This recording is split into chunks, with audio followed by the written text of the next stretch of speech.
阿部姫です。東京オリンピックとパリオリンピックの裏側じゃないけど、自分がいろいろ経験した話を話していければいいかなっていうふうに思います。メディアとかでも話したことも含め、話してないことも含め、逆に言うとメディアではここ使われるんだろうみたいなところも YouTube チャンネルならではの部分で、確かに話してないところなんか多分いっぱいあるし、多分メディアの方もマジで試合後のインタビューぐらいしか、それ以降のメディア出てるのを一二三さんしか知らないと思うので、そういうところも含めてなんか一二三さんが身近になるようにちょっとお答えいただければ嬉しいな。ポップな感じで、ちょっと硬いって言われてるから、まだちょっと硬いですかね。確かにまあちょっと柔らかくね。前の動画で年表やっていただいたと思うんですけど、それの後半とかで2014年とかに多分講道館杯とか、あとその後のグランドスラムで優勝したりして、多分そこでオリンピックがすごく身近なものになったのかなっていうところはあるんですけど、2016年ね、リオオリンピックがあるじゃないですか。でそこを選ばれるか選ばれないかみたいなところだと思うんですけど、その時の心境というか。全然話したことないな、そう考えたら。僕高校2年生で講道館杯っていう試合で優勝して、史上最年少優勝。僕的にはもう多分死ぬまで抜かれないんじゃないかな、高校2年生で講道館杯っていう大会を優勝するのは。その大会で優勝してリオのオリンピックが見えたかなっていう夢だったオリンピックが17歳の時に目標というか出れるんじゃないかなっていう風に変わって、そこがやっぱりオリンピックがすごい近づいたかなっていう感じで。ご自身的にはリオ選ばれるかなどうかっていうのって正直どう思ってました？でも結果を残さないとやっぱり選ばれないなっていうのはあって、翌年の福岡の選抜体重別っていうので負けてしまって、リオオリンピックに選ばれない。やっぱ勝ち続けないとダメっていう高校生じゃやっぱりちょっと重かったかなって、きつかったなっていう思い出があって、それはすごい覚えてますね。代表は海老沼選手が選ばれたと思うんですけど、2015年中には選ばれたんですかね？それいや2016年じゃないかな。2016年って多分体重別も優勝されてるじゃないですか。そう海老沼コーチ、今は全日本のに勝ったんですよ。一応その4月の最終選考会みたいな。でも選ばれなかったっていう。でも僕の実績が足りなかったんで、それはもう仕方ないなっていう。やっぱり2015年がちょっと結果出なかったって前回の年表でも言ってましたけど、それが響いてプレッシャーに負けちゃいましたね、正直。でもそのオリンピック直前の体重別で丸山選手と海老沼選手を優勝されたというところで、逆に一番その時には直前で実績出したのは一二三さんなんじゃないかなっていうふうに思うんですけど確かにね、周りの方たちはそうやって言ってくれるんですけど、やっぱりでも実績が全ての世界なんで、もっと結果を残せればよかったかなと思うんですけど、なかなか悔しかったですね、あの時は。やっぱり落ち込んだりとか期間ってあったんですか？いや、その時はあんまりなかったですね。東京オリンピックがやっぱり4年後にあるっていうので、俺はもう絶対に東京オリンピックで優勝しようと思って、もうすぐ切り替えましたね。ちなみにリオオリンピックって見てました？めっちゃ見てました。自分があの舞台に立ってたらどうだったかなとかすごい考えて。ちなみに自分が出たらどうだったと思います？優勝してたと思います。そんなのはね、たらればというかもう後付けですけど、出たかったなっていうのはありますね。優勝した選手が日体大に練習来てて、その時イタリアの選手が優勝したんですけど、リオはでその選手が優勝したんで、なんか悔しさはありますよ。直前ですごく身近だった人が優勝、金メダルと。ちなみに多分柔道の個人の体重別だと大野選手とかベイカー選手とか八本選手が金取ったと思うんですけど、それ見てなんか羨ましいなとか、俺も次は取ってやるみたいな。その時はでも東京オリンピックで絶対優勝してやるっていうことしか考えてなかったんで、なんか前向いてました、もうポジティブに。ちなみに多分リオの時って水泳の萩野選手とか、体操の内村選手とか体操の団体とか金で、日本中大フィーバーになってくれると思うんですけど、優勝したらこんなに世界変わるのかなとか、俺もああなるのかなみたいなのってちょっとはよぎったりするもんなんですか？いやー、その時どうだろう。でも羨ましいなとは思ってたかな。ちなみにオリンピックは日体大のところで見たのか、ご家族とか歌さんと見たのかみたいなのを覚えてるんですか？いや、寮で一人で見ましたね、リオのオリンピックは。ご家族にリオの話とか東京の話とかってするもんですか？それはしますね。次は出て優勝しないとねみたいな、そういう話はやっぱりするかなっていう。多分リオの年が大学1年生で、そこから東京に行く過程で多分2017年の大学2年生の時も多分体重別とか世界選手権優勝されてると思うんですけど、多分ここで世界ランキング1位、もうこの辺はもう東京選ばれるぞとか、そういう感触はよりより高まってたかな。自分が東京オリンピック出るだろうっていうのはすごい思ってたかな。自分で言うのもね、無双してたというか、すっげえ大会に出ても勝ってた時期なんで、それはすごい思いますね。翌年の2018年、大学3年生の時も世界選手権連覇、でこの時あれですかね、詩さんと同時に、そうですね、同時世界ランク1位、兄弟で同じ大会に出て同じ日に優勝するのって、こんな嬉しいんだみたいな、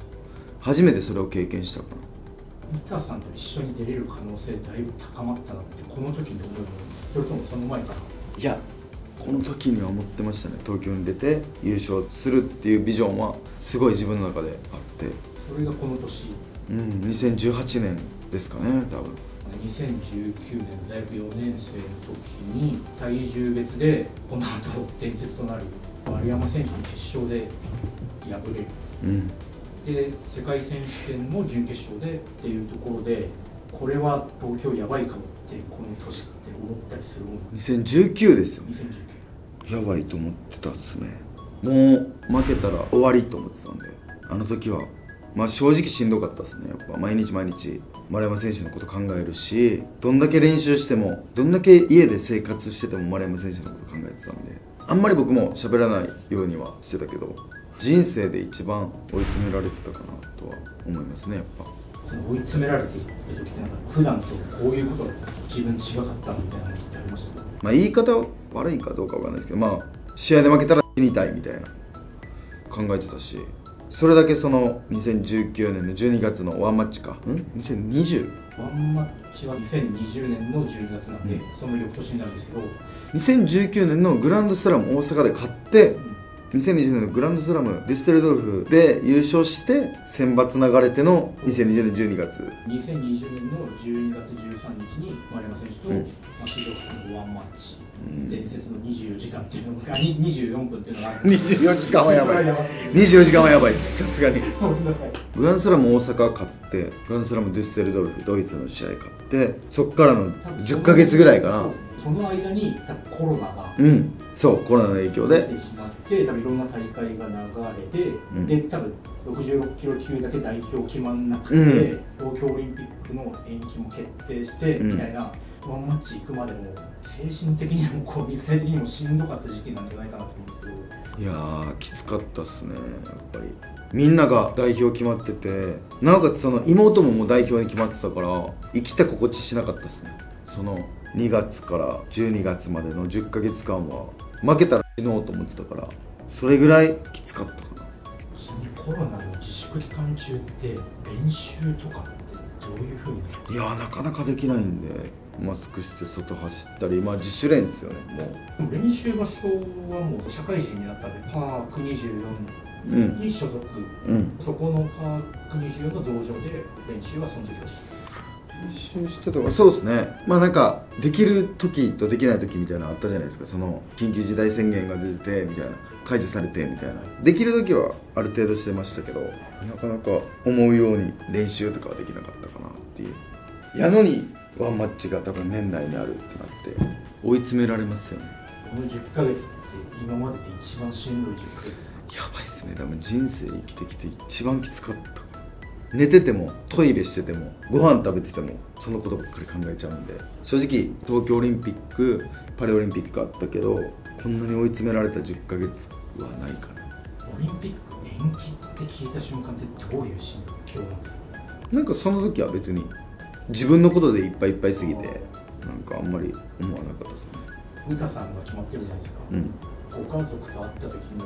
その話題触れないようにするもんなのか。会ってたかな、両親に。いや、触れないようにはしてたか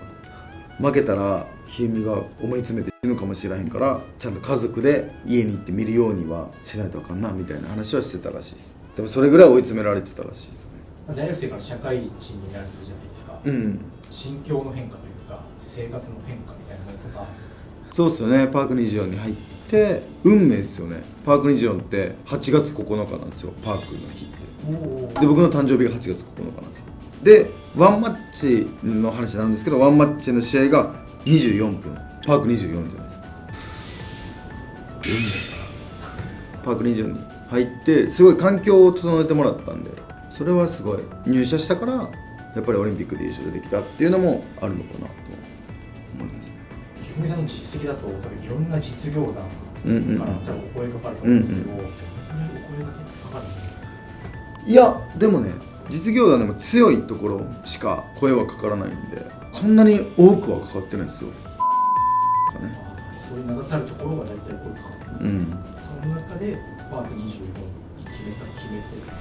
決めていい意味で自由に練習をさせてくれるっていう、自分の意見をすごい受け入れてくれるっていうのはパーク24のいいところなのかなっていうのは思います。練習方針っていうのは部長さんとか監督とかとかですね。まあその練習の場所とかを報告したりとか、でもあとはもうすごい信用してくれてるんで、そんなに何かを突っ込まれたりとかはないです。自分でやれみたいな。ちなみに社会人に入社してなんか柔道家の練習以外で社会人っぽいことってやったりするもんなんですか？社会人マナー研修があるとか。いや研修もあったんですけど試合で行ってなくてないっすね。社会人の会社員らしいことは全くしてない。現状まで現状までそういうもんなんですね。他の選手は違うんですか？昔はこう出社してとかあったんですけど、最近は結構柔道に専念するみたいな感じなのかもしれないですね。代表選手も多いですもんね。代表選手多いし、日本のトップレベルが集まってるんで、まだと思いながら見てたけどえぐいっす。雰囲気が気にします。自分らしさは出たかな。めっちゃ裏側っすね。言ったことない、言っていいのかな。